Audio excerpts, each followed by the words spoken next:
Hey guys, my name is Mia. I'm Amber. My name is Joe. Oh, yo, Joe. My bad. My fault. No, it's cool. It's cool. We just gotta keep it pushing. I like that though. Welcome to the Pink Room Unplugged. Yeah, we have a very special guest. Joe. As you already know. How are you feeling today, Joe? Feeling good. I appreciate y'all having me on. It does mean a lot, so I'm happy and excited about y'all new journey. So. Oh, thank you. I like that. Thank you. And we have to shout out Joe because he came here in the snow. Oh, first arrive. Yeah, that was in the trenches. It was what I was really about to say, but hey, it's okay. I came through. It's all love. It's all love. Makes it back. Hopefully. First of all, the snow wasn't even predicted. Apple weather sucks. Let's just say that because they didn't even say anything about snow. So we're here. It's probably about to be inches on the ground. Yeah, because it's sticking. It's sticking. We live in North Carolina for content. Yeah. No salt on the roads. This is about 2 weeks. 2 weeks of snow. I mean, like what? 2 weeks ago it was snowing, and now it's snow again. I mean, people can't drive down here, so yeah, it's a little crazy. So Yeah, 2 weeks. It's all good. It's all good though. 2 weeks of. First of all, 2 weeks ago it was supposed to snow. Didn't snow. It did snow. It did snow. snow. Some flakes, but it didn't. But it was very North Carolina vibe snow. Yeah. And then this one is looking like I'm about to work. We gonna make it home though. It's okay. We're gonna make it home, okay? We're gonna make this snappy.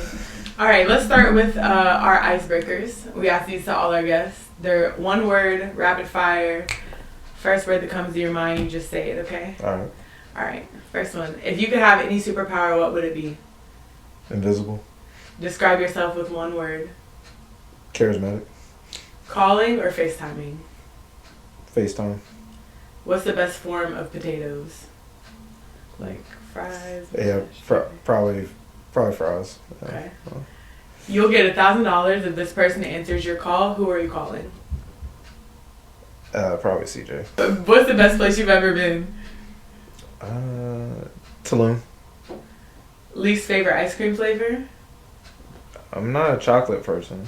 Oh my god, that's always the same thing. I can agree with that. Most used app on your phone? Ooh, that's a good question. I'd probably say IG. And sorry, there's actually more than one left. First person you'll call for advice? My mom. Cute. Sleeping with your socks on or off? Oh, definitely off. Off? Yeah, definitely. Fair. Why would you want to be invisible? I'm intrigued by that. The reason I want to be invisible just because people in different it's just like saying like, okay, if I'm with my guys, I'm with your girls, or you're with your girls or whatever, y'all gonna talk in different contexts, unless you with the significant other or something like that. So like, boyfriend, girlfriend, you're just like, oh, you want that person to come with you. It's like, okay, you're not going to actually talk the same, you know what I'm saying? Yeah. So I feel like, being invisible, you're seeing how people really are in their real space. Oh, you would go spy on people? I ain't saying about to spy on people now, but I'm just saying like, you're really going to get the real feel of who they are. And you know what I'm saying? That's kind of how that's why I would say invisible. So that's interesting. What would your superpower be? Mine? Yeah. I think I said flying last time.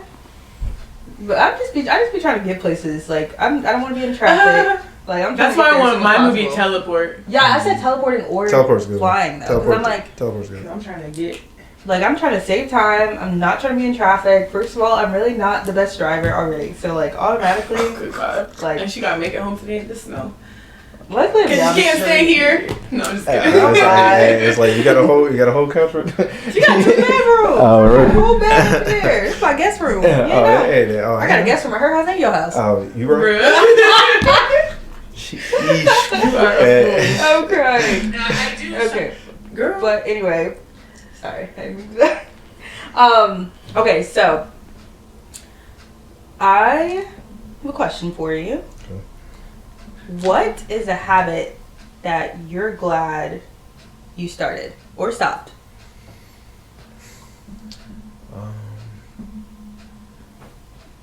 I guess the habit that I usually tend to do is like, just writing stuff down. Like most of the time, I feel like I'm very trying to get I'm trying to do too much sometimes, and like especially like with work and something like that, I have to usually like write stuff down because if I don't, then I'm gonna forget it.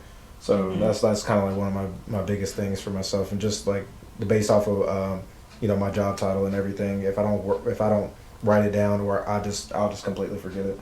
So this is something that I kind of take into context, for now. So when you started doing that, like when you got your job? Yeah. Because I mean, like, at my job, so for those that don't know, I'm a pharmacist. So I have to deal with I have to multitask a lot of different things at one time, especially me working overnight.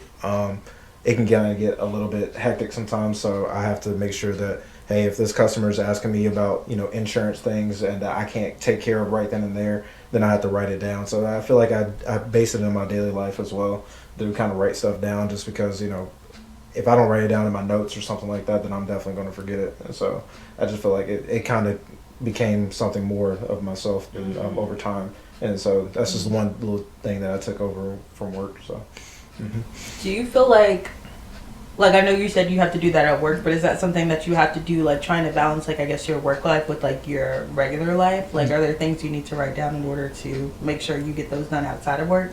Yeah.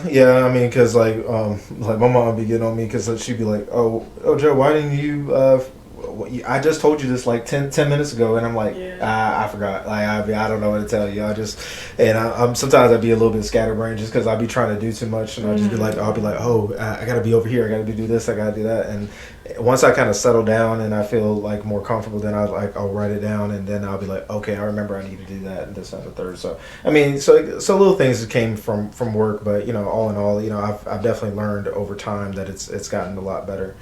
So I can just kind of just calm down. So yeah. What would you say takes up like most of your headspace? Work?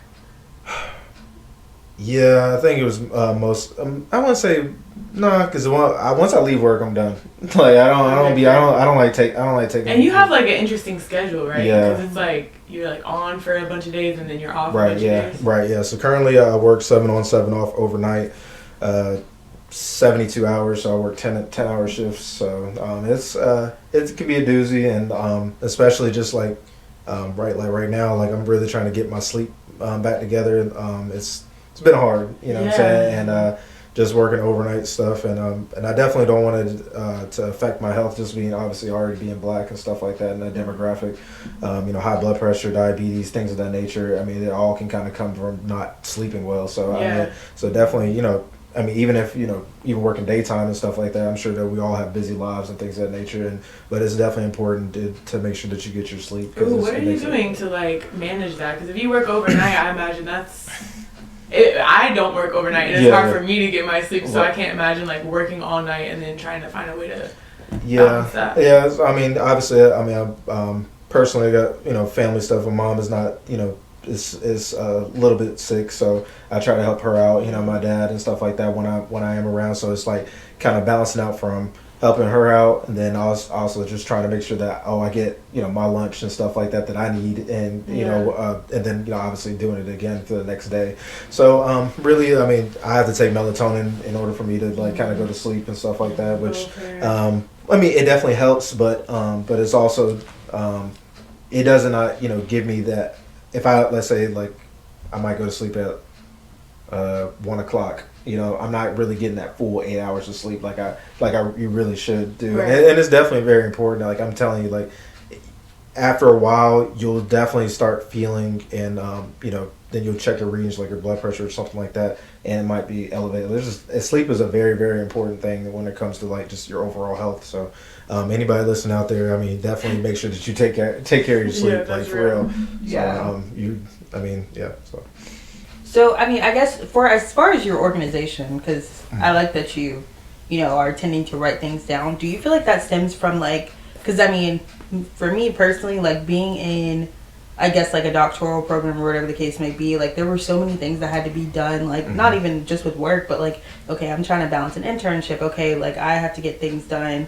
I have to do my readings. I have to make sure that I'm doing like basically everything in a schedule, because if I forget something, that's going to be, extremely detrimental. Yeah, so absolutely. Do you feel like that sort of stemmed from like you being in school and having to do that, or like do you think it's like strictly work, or like how do you manage all of that? Yeah, I mean, I would definitely say like from me, like, man, I just see that the growth from myself from my first semester, like, you know, going from undergrad. I mean, we all had fun. You know what I'm saying? Like, it was a good time to be an undergrad and everything. But I don't think, I mean, as you probably know, you know, going to a doctoral level program, you know that you have to like be on your A game. Like, you cannot be messing around or you're gonna get flunked out. Right. And you know, I'm not ashamed to say that my first semester I almost did. And you know, I definitely had to like take a step back and, you know, have some reassurance, and then I had to like really form real good study habits and things of that nature, because my study habits definitely from ECU and to now way different. You know what I'm saying?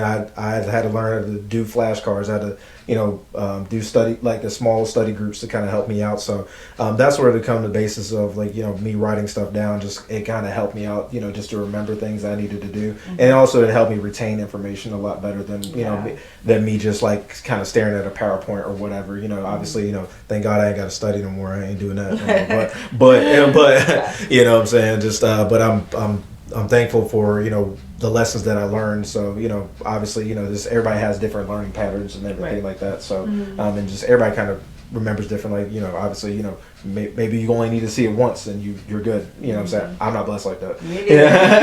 Yeah. So I have to, like, you know, make sure that I look at it a couple of times for me to actually get it. So that's kind of where it stems from.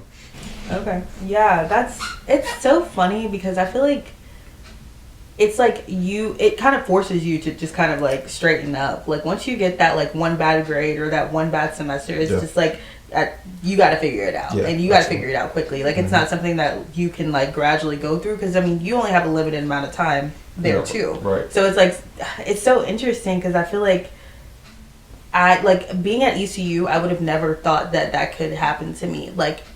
Being able to straighten up that quickly, because I mean it was like you didn't have to do much in undergrad to just be there and like make sure you passed and show up to class. You good. You really gotta show up to class for real. Like you really just could go and be good. But it's definitely a different ball game when you're trying to like us doing something that's basically in your career, like going towards your career, and all the habits that you learn in that doctoral program, whatever the case may be, will obviously transpire into, you know, your professional life or career or whatever like that. Yeah, absolutely. And then just, you know, just piggybacking off of that, you know, I mean, obviously you want to make sure whoever's being your professor, like I know people be for their pharmacists, like they want to make sure that I know what I'm doing. Right. You know what I'm saying? Like that's people's lives, you know what I'm saying? So I just, you know, I took that with a grain of salt, and I had to like really buckle down, like, hey, this is not playtime no more, you know what I'm saying? Like I need to really like kind of settle down and make sure I know my stuff. So yeah, that was very important to me. So did you have any like mentors that helped you through that, or did you just guide yourself? Yeah, I had a couple mentors, you know, some teachers that definitely helped me out. You know, they saw that I was struggling, and you know, I definitely you know took their advice. And then obviously I had some cohorts, some friends that really helped me out. They were like, because they saw that I was getting down on myself, just because like you know, sometimes if you feel comfortable enough that people might share their grades or whatever, and you're like, dang, I ain't do so hot, you know what I'm saying? And you're like, well, how do I change that so I can get? And then, you know, once you start really figuring out, okay, hey, this is how I can study, and this is how I can kind of, you know, nurture myself in order for me to grow. It worked out, and you know, I'm like I said, I'm blessed that I went through that, because now I really know who I am as a person overall, and know how to, you know, study and things of that nature. So what would you say Mia, was your experience like going from your first semester, first year at law school to the rest of it? Like, did you have the same type of experience where it was like a rude awakening? It wasn't, I wouldn't say I had the same experience. I think that my school specifically definitely like gradually prepared you for that. So like for instance, most law schools, they'll like give you basically once you take the class, you get like that one exam, and that one exam is like your final grade. So that's, you take the class throughout the year, you take a final exam, and whatever that grade is like your overall grade in class. Okay. That's some schools. Like I think UNC Chapel Hill does that, like stuff like that. But my school, like we would have like an exam at the beginning that was like 5% of your grade, and then you would have like a midterm that was probably like 10% of your grade, and then like obviously the rest, like the 70% or 75% was the final exam. but at least like you got some type of like leeway to see how you're doing, so you don't have to like test on your own. You can test based on like whatever that professor's standards are for the course or whatever. Like you would get basically that help. And then also I feel like I had some really good professors, like kind of what you were saying, like some really good like professors that were mentors, and like you could go to their office hours. They would help you. We have to make our own like study guides, I guess you could say, that we call outlines. So they would like review those for you if you went to their study hours. They were pretty open. Like I wouldn't say I had a rude awakening. I definitely had some like cold call moments, which is basically like when you they have to like call on you to ask you a question about a case or something like that, or you have to recite a case. Yeah, I definitely had some rude awakenings on those. It's pretty scary. But like I said, I think it's just kind of like gradually getting used to like everything, because it's just a different environment. Like it's not you. I've never experienced something like that in my life. Different type of pressure. Yeah, it's a different type of pressure. It's like all eyes on you, and like the rude awakening I had was basically a professor had asked me something, but used like a different word for whatever it was. So like technically, this is so funny because when I think about it now, I'm just like, oh my god, but. He had used the word, he asked me the elements of like something. So let's just say it was like murder or whatever. He asked me the elements of murder, but instead of saying elements, he said paradigms. I don't know. I was like, at that point, I didn't know what that meant. So I was like, I got you, yeah. What? So I'm like, I don't know what you're asking me, basically. So he's like, well, basically, we'll sit here until you figure it out. Class was silent. We sat there for like maybe 15. Were you like, did you have to like look through your books or something, or you just? Yeah, because I don't think we could use laptops in that class. Otherwise, I feel like I would have Googled it, but no, I don't think we could use laptops in that class. Maybe so. Like I was like looking through my book, and I'm like, I'm trying to find paradigms. Nobody else in the class knew, by the way, so that made me feel better because I'm like, nobody knew. Yeah, but it's just the fact that you got singled out. Right, I got singled out, so that was so embarrassing. And so ever since then, I was like, I will never mess up a code call again, and after that, I never messed it up again. Never. I was always prepared. Even when I thought I wasn't gonna be called on, I had it ready. Yeah, definitely humble you. Yeah, I mean, especially that humbled. Yeah, because I think I'm very like just. Like, I think I strive to be a perfectionist sometimes, or all the time. So, like, I take things like that really hard. Like, after that, I went to the bathroom and cried. Like, that's how bad it was. So, yeah. I remember that. Do you remember that? I do. Yeah, I think I was like, you called me, like, that day or the day after or something. Yeah, I bawled, because I was bawling. Like, I had never felt so humiliated in my life. And there's one thing about me, I don't like to be embarrassed. So, that was just, I was not feeling that. Do you, Joe, have like a similar story or example of like when you were most humbled during pharmacy school? Yeah, I've definitely got called out a couple of times. I just remember I just didn't know like what was it? What's a good example?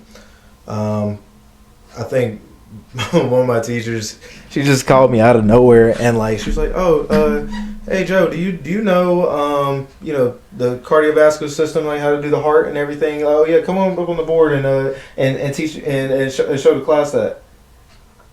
I was scared. I was like, look, I know I was probably playing some type of game or something like that and on my computer. I was like, yo, and I looked at my homeboy. I was like, yo, you gonna help me out? He was like, I can't do nothing for you, bro. I was just like, so I definitely went up there and did not do what I needed to do, and that was kind of like going back to what I said. Like I got humbled real quick, especially that first semester. It just it definitely made sure that hey, like I got to be on my P's and Q's regards to just knowing my stuff. So I did not make that mistake again for sure. What kept y'all like continuing pharmacy school and law school, even when you were like, why the fuck am I here? I would say for me, I just know that I really I've always wanted to do pharmacy since high school, really. Really? And so there was always something that was big for me. And I originally wanted to do computers and like do software. Backtrack a little bit. So I knew that I wanted to make sure that I had a job that was going to have like a job in the field that job security. Yeah. So I knew it was going to either be computers or something in the health field. And so, but something along the lines, I think my god sister, she became a pharmacist, and I really got interested about what she was doing. And then obviously the impact on minorities and things of that nature was very big on me. Just not seeing a lot of black and brown people in that space was very humbling to me. And then also you know, my aunts and uncles who are unfortunately, you know, passed away now. But I just remember my aunt. She was it was like her last few days, and she was like, "Oh, my nephew is a pharmacist. She'll help me. He'll help me out with my, you know, my meds and stuff like that." And this is my third year, and I'm like, I mean, I know some stuff, but you know, obviously, but for her to have that confidence in me to say, "Hey, look, you know, that I'm doing what I like, set I out." believe in yeah, you. yeah. And I set out that I wanted to do. Right. That was really that was really big for me. And so I, you know, obviously I set out. My mom thought I was doing it for the money. I mean, money's nice and everything, but obviously, you know, that even when I talk to some of my technicians that they want to go to like nursing school, I'm just like, I mean, nursing school is cool. I'm not trying to comfort people, but you know, so those people really, you have to enjoy what you're doing. You can't just go. You can't just go for the money, like, you know what I'm saying. Yeah. So no matter how much money it is, I mean, because you're not going to enjoy what you're doing, like, you know what I'm saying. Like, you have to at least enjoy a little bit of what you are doing. You know what I'm saying. It might not be every aspect. I'm sure that's what every job, but especially just going out, you know, healthcare field, you know, law school, you know, whatever. I mean, you can't just go for the money. Like, it's not feasible. Mm-hmm. I mean, you're gonna break. Yeah. You're definitely gonna break.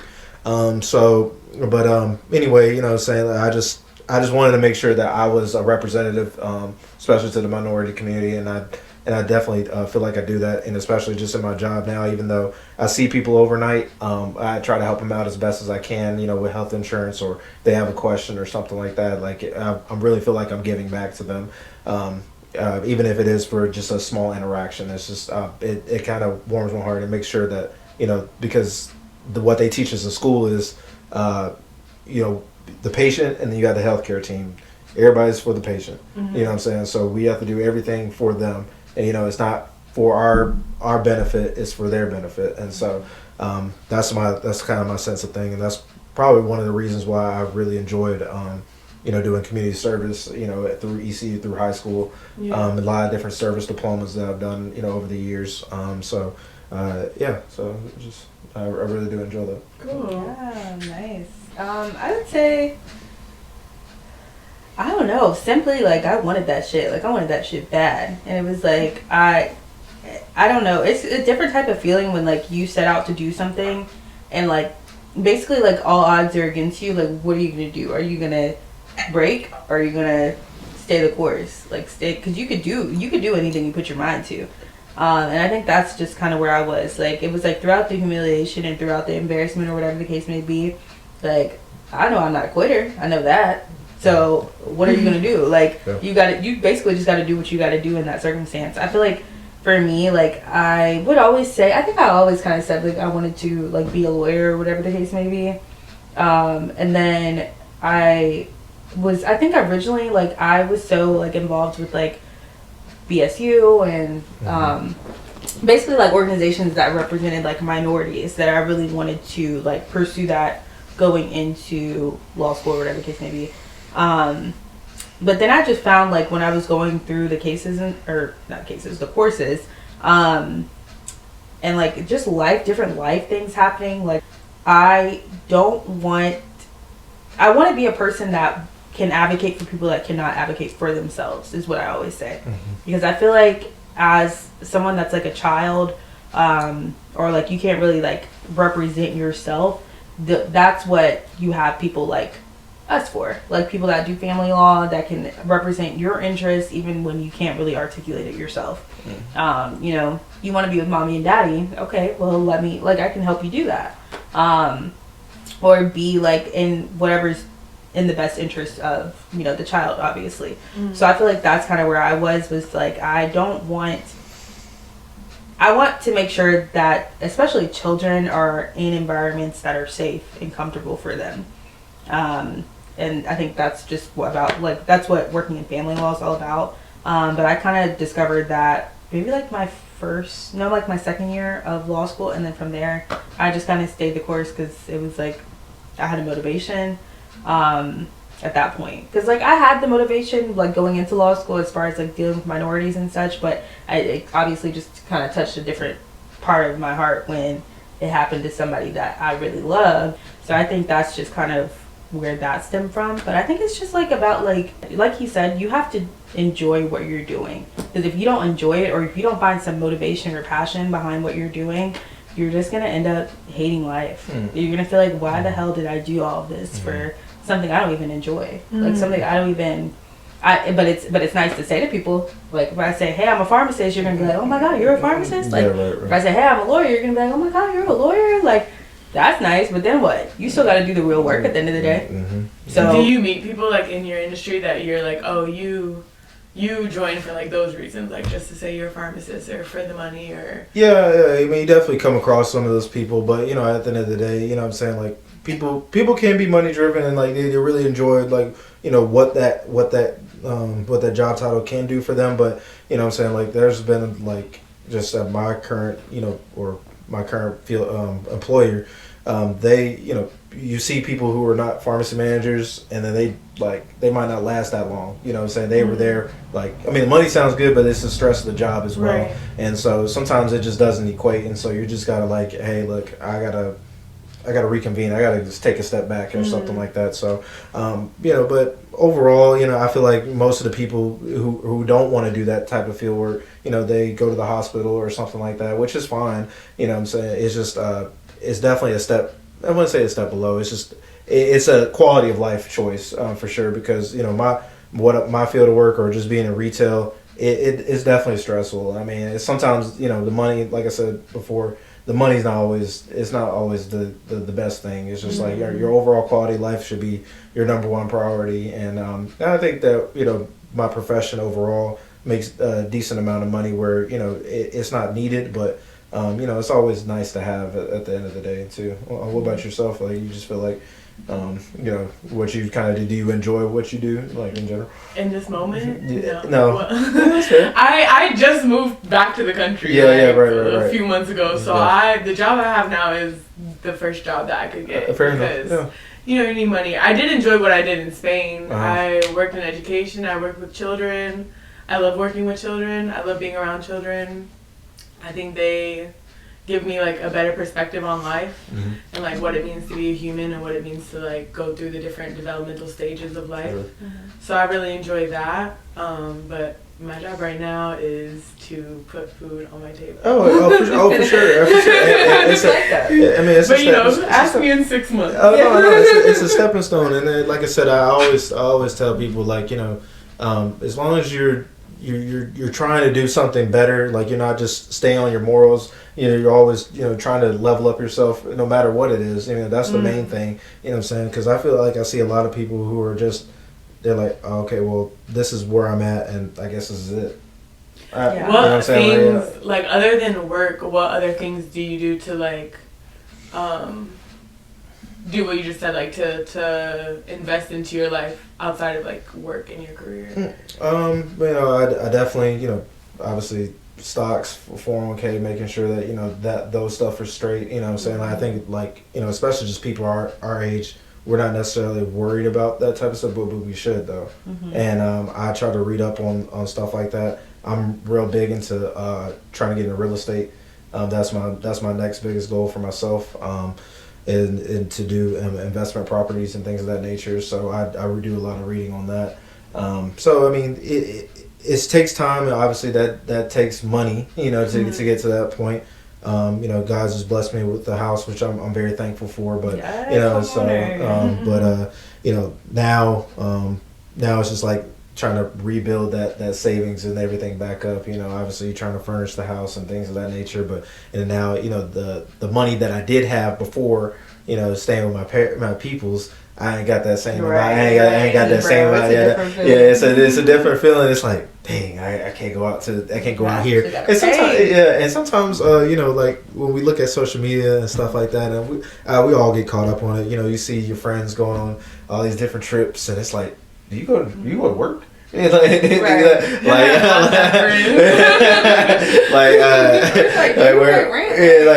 rent? Where's the PTO? How do you get this money from? Yeah, like where's the PTO? Yeah, that's literally me. But I will say, in Spain, the cost of living is much different, so I was able to do those things. Now it's like, oh, okay, so you'll catch me at home. I mean, we're all trying to grind for what we're trying to do. So like right now, like, I mean, I'm hopeful that I can, you know, get to a place where I can get the second stream of income and being able to, because I mean, as we all know, living off of one stream of income is just not, it ain't it. You know what I'm saying? It's not it. No, I don't think how much you're making, to be honest. Like it's just not. And obviously, any one of us could lose their job at any point in time, and it's like, what do you have? What can you lean back on? You know what I'm saying? So I think it's important for all of us young people to build up your savings as much as you can. You can't buy this. Try to don't mess up your credit, things of that nature. You know what I'm saying? Stuff like that. I mean, it's just a lot of little tidbit things that sometimes we just like kind of put on the back burner, and I feel like we should try to focus that on more. Or have conversations. Maybe y'all two have conversations. Y'all are close knit like that. Mm-hmm. But some people are not are afraid to have those conversations, and I feel like that's gonna be the next evolution of everybody's relationship, friendship, or whatever it may be. You know what I'm saying? Like, hey, are you good? Like, do you have everything straight? Like, because some people don't like talking about that. I know it's hard for me. Sometimes it is hard for me to like figure out like, hey, do I have everything together? Because sometimes I don't. You know what I'm saying? So, but it's just being vulnerable, I guess, from that perspective, and not just to be so strong-willed. Yeah. So. I feel like this is kind of something I was thinking when we were all talking, just about like, I don't know if this is a universal experience, but I have had like moments where I think people kind of define you based off of like something big you've done in your life. And at one point when I was in school, it kind of bothered me, and I was trying to like basically separate myself from the fact that like I'm in law school, but like I have other things going on. Like you don't always have to ask me about law school, or like even now, like you can talk to me and not ask me legal advice. Like you could ask me about what I have going on. You know what I mean? Like, and I feel like that is something that when I was in law school, I tried to basically branch off, and I was like, because I had like a whole like law school like Instagram page, and I completely changed it to like lifestyle and like fashion, because I was like, I want people to see me outside of like just being a law student or just being like a lawyer now. And it's like, so do you feel like that with like Spain and stuff? Like, do people just always ask you about that? Or like with pharmacy, like do people just always ask you about like pharmacy like related things, or like being like, oh, he's a doctor, like, or does that bother you? I feel like that bothers me, but I don't know. No, I think on my side is a little, it's different, because it's like I would come home from Spain, so yeah, of course everyone asks me about Spain, but it's like obviously if someone's coming from a different country to visit home, you're gonna ask them about their life in the other country. Yeah. So I feel like that's a little different, but I would say like, yeah, I don't know. Hold on, I have to think about this. Because I'm like, yeah, I think people associate me with like the person that went to a different country, or like travels, or like does whatever, or does things differently than like how, we were kind of taught to do things. And that is a topic of conversation a lot, but I don't think I really mind it, because I'm like, it is a part of me. It is like true to like how I am and who I am. So I don't mind talking about it, but yeah, sometimes I guess it is kind of like, okay, but there's more than just. And Instagram is tricky because I post a lot of stuff on Instagram, so I think people see me for face value, and I'm like, there's like so much more than like what's on an app that you open about my life. Yeah. So yeah, that's how I feel about that. Yeah, I would say for me, it might be get like a tad bit personal. I guess obviously at ECU, everybody was like, oh, my group, whatever, have fun, things of that nature. But sometimes I think it definitely got to me a little bit, because I wanted people to know me a little bit more than just that, from that aspect and stuff like that. Like, yeah, okay, yeah, I drank and stuff like that, or whatever, but I also have a different side of myself that, like you're saying, the pharmacy stuff or whatever. So I mean, even a couple of my friends, they do ask me, about, questions and stuff, and I'm gladly to help, I'm glad to be able to answer that for them.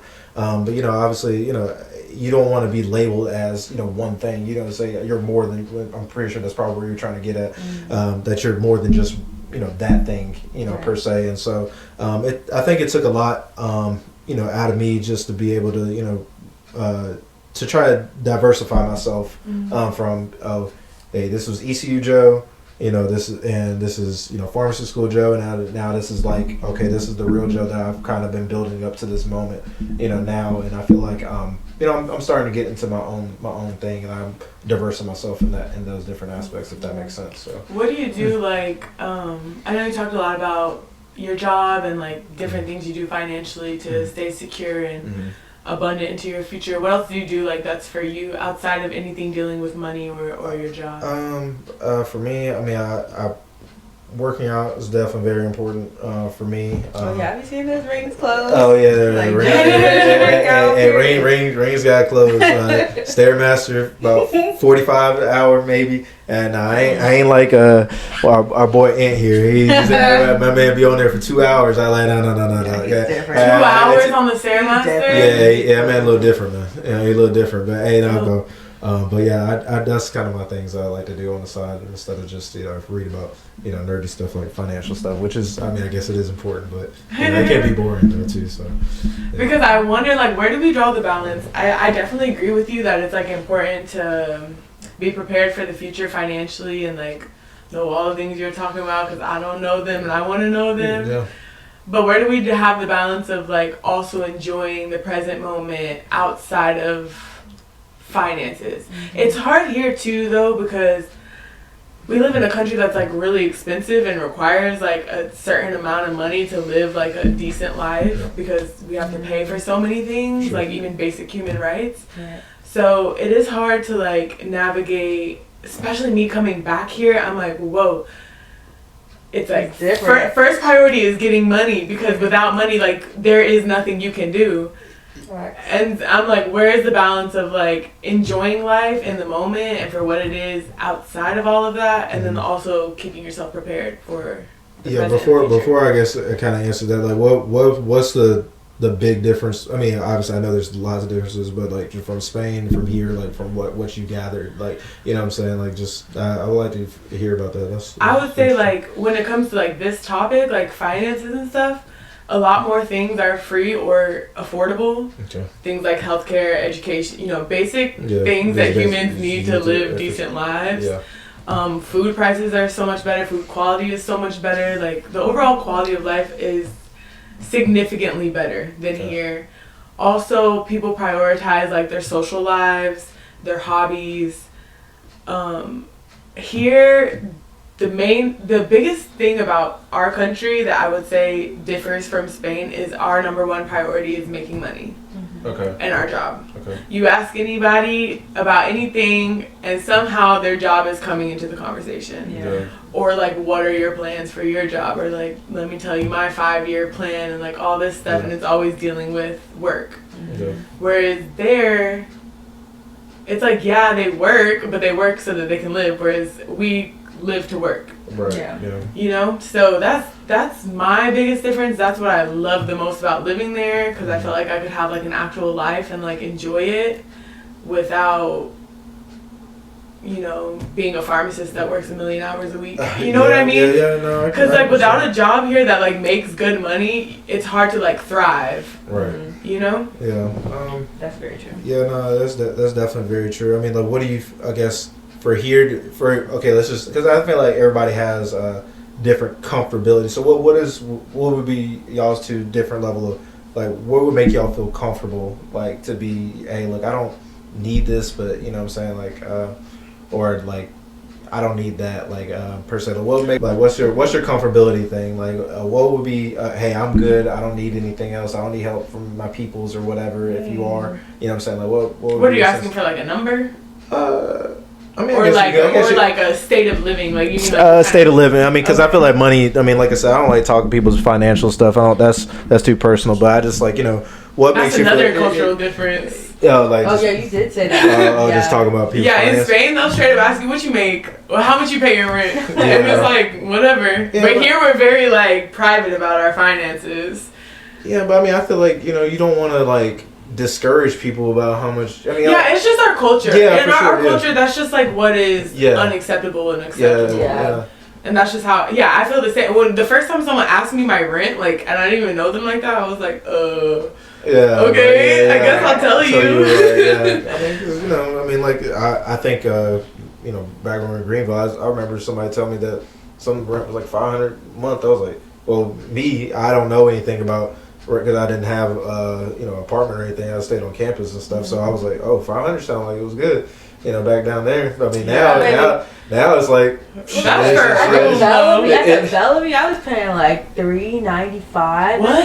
It was crazy. No, maybe, oh wow. Maybe it's $4 or something. Like I was Bellamy literally was kind of nice. cheap as hell. Bellamy was. And I only had 2 roommates, but we had a 4-bedroom. Like it was so nice. I would never get that back. Okay. No. But going back to your question, what would make me comfortable? Yeah. I would want to be able to afford a place to live that is nice and decent and spacious, and I would want mainly I would want to pay for all the necessities of life. Also, not stressed about any health care. That's the biggest thing for me coming back here, because obviously can't be on my parents' insurance anymore. So it's like, okay, you need actual health care. In Spain, I would pay 60 euros, which is like $65 probably a month in private insurance, to get no copays, and that was the premium coverage. Wow. Damn. Yeah. And if I didn't want to pay that, I didn't have to, because healthcare was free for everybody. Wow. That was just to get the best healthcare, Right. So yeah, I would want to not stress about going to the doctors, or if there's something I feel is wrong with me, I wouldn't want money to hold me back from going to that. Sure. That would be what I see for my perfect place of living. I also would want money to do things I like to do hobbies, to travel, to go out with friends, not have to stress about these things. Go shopping for clothes once in a while and not have to be oh, can I get this? Can I buy this? Should I wait to get this? I don't want to feel the stress over just basic things. That are supposed to make life fun. Yeah, I agree with that though. I feel I ideally I just want to be able to just swipe my card without having to check my bank account or anything. I think that's kind of my thing. Okay. I'm I want to be able to do anything I want. If I decide I don't want to eat in the house tonight and I want to go stay 48 or some shit that, I want to be able to just do that. You know what I mean? I think that's what it is, because I feel I'm very spontaneous and in the moment, and there's just certain things that shit, I just want to, maybe today I want to go to New York. I want to be able to do that. I want to be able to just fly to New York, have somewhere to stay, get good food, go see good sights, stuff like that. Or maybe I decide I want to go out of the country and I just randomly do that. That's what I want to be able to do for sure. I mean, everybody has a different level of comfortability. You know what I'm saying? Just no matter how much money, because sometimes money it's never enough. You know what I'm saying? It's always something more. It's always something you don't have. You know what I'm saying? So I think that but I also just stress that everybody just needs to make sure they live within their means, and so, because I mean, if you're trying to keep up with so and so, what I'm saying, so and so may have, you may not know what they do, I don't know, but what I'm saying, it's not important to try to keep up with them. You need to just make sure that you're trying to go on that straight and narrow, and make sure that you're straight, and then everything else will flow into. But I definitely understand where you're coming from, though, for sure. You know what I'm saying? So because it definitely, for me, I used to stress about when I was in school, I would see oh, this person's getting this house, this car, and I was I was sitting here in school, I feel I'm so stagnant. I ain't done nothing. You know what I'm saying? Someone else is sitting at home dang, he's in pharmacy school. Well, you never think about it from that perspective. I mean, even I remember when I went to my 10-year for high school, and I was people were oh, you a pharmacist. Oh, that's this year. I just thought that's dope.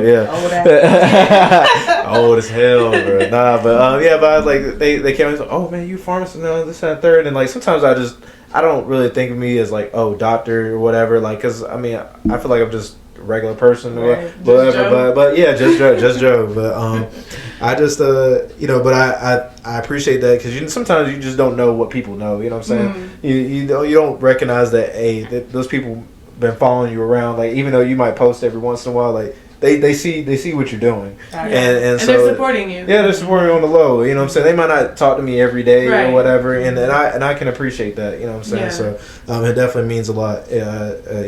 Even if we don't talk every day, you know what I'm saying? It's definitely appreciated, because I mean, as you both know, studying whatever you were studying, you know what I'm saying, there's been dark days. And you'd be like, man, like, am I really about to like do this? Like, can I really get through this? You know what I'm saying? But hey, look, man, just like me said earlier, you know, I knew I was not a quitter.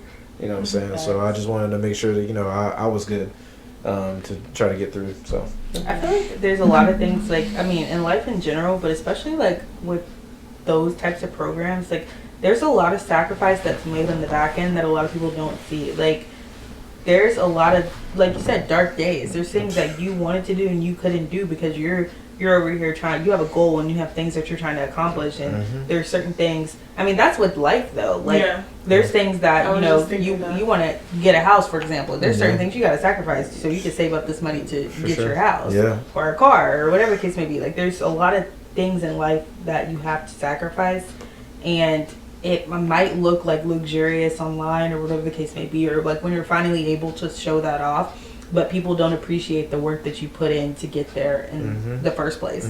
I mean, that's just like an indescribable Do you think feeling. people don't appreciate it because they don't see it?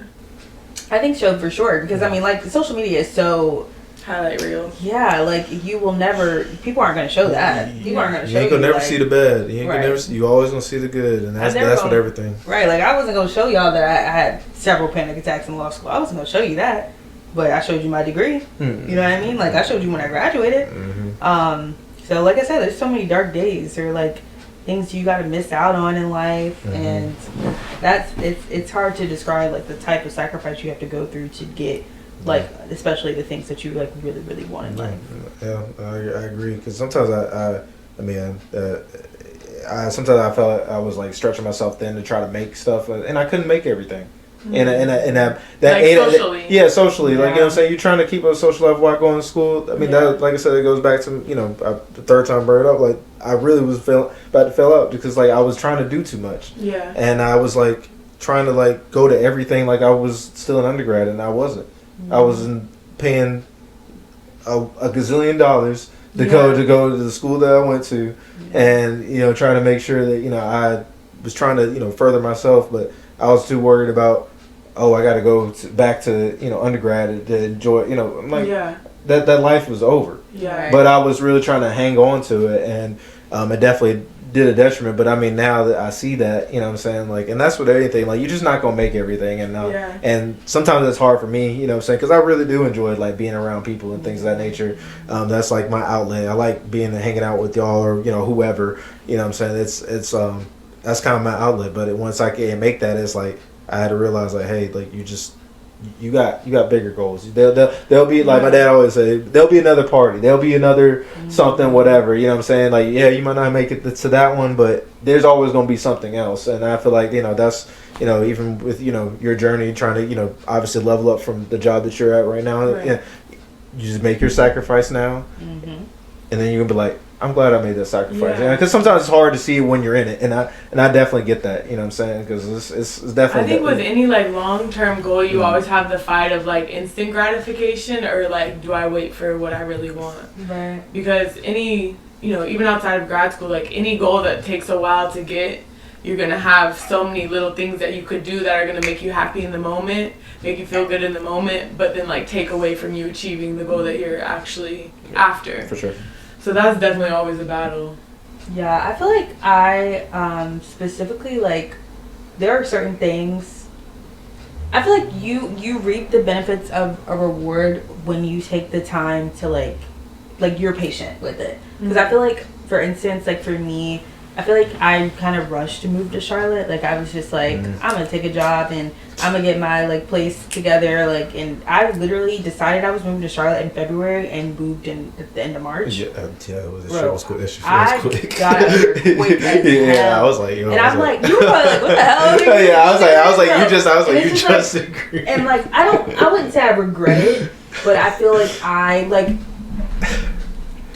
could have waited. I could have waited, and I could have gotten a place that I really liked. I could have gotten a job that I really liked, which I like my job now, but it's just, you know, there's just certain things that if I would have waited and stayed the course, I probably could have had a better apartment. I could have probably got a better deal, or I could have probably bought a house. Like, you know what I mean? There's certain things that I could have waited on.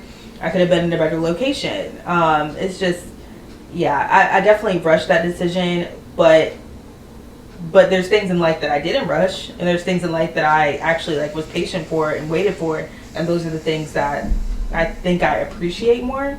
I don't think I appreciate how much of a privilege it was to be able to just move to Charlotte like that, like to be able to leave a job, go to the next one, and have parents and friends and family that were there to like move me in, like things of that nature. It's definitely something that you don't tend to like, I guess, appreciate as much as you would.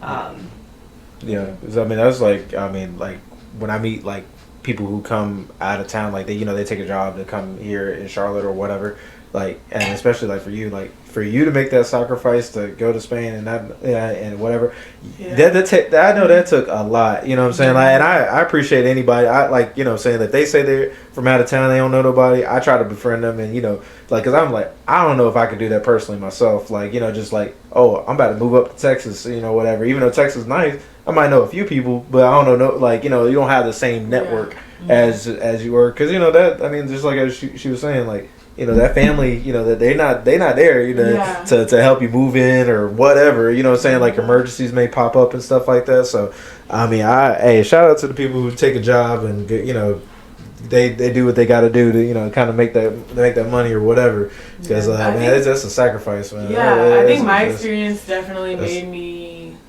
value a support system more. Because I had my community and stuff in Spain. I lived there for 5 years, but a lot of people that I would make friends with were people that weren't from there, and they would be gone in a year. And so a lot of friends I had them for a year and then they were gone. And then I had like a few friends that were there for a while, but there's just like nothing like your own people. So that's the reason I moved back. So that really showed me the importance of like a support system, because shit is hard when you're by yourself and you're trying to navigate everything by yourself, and you're trying to do it by yourself, let alone a different culture, let alone a different language that you don't even speak, and you have to learn. Like, that's all other challenges that come with being in a different country. But even moving to Texas, like, if you only know a couple people, maybe some friends or maybe like mutuals, those aren't your people. You can't depend on them for real. And there's nothing like having people that you can truly depend on and rely on. Yeah, absolutely. I mean, it definitely goes a long way. Like you said, it's just it's definitely a long way for sure. Yeah. What's like some advice you wish you knew before you started your first year of pharmacy school? So even though this does sound bad, I did not even step into a pharmacy before even going to pharmacy school. So you ain't never been to CVS? I didn't go to CVS, Walgreens. I didn't do any of that before I went to pharmacy school. That was just something I knew that I wanted to do, and I stuck to it. But yeah, like my first time was doing my one of my rotations that we had to do for school. Like we had to do it for a month, and that was my first time like really like seeing like these people were like working, they're sweating out there trying to get this stuff done. I would probably say make sure that one, either be like a technician or something along that nature. Make sure that that's something you want to do, and then after that, saying like maybe like learn some of the few drugs, because like I know like a couple of my classmates, they were obviously they were technicians or something along that line, and they knew a few more stuff than I did, so they had a little bit of a head start.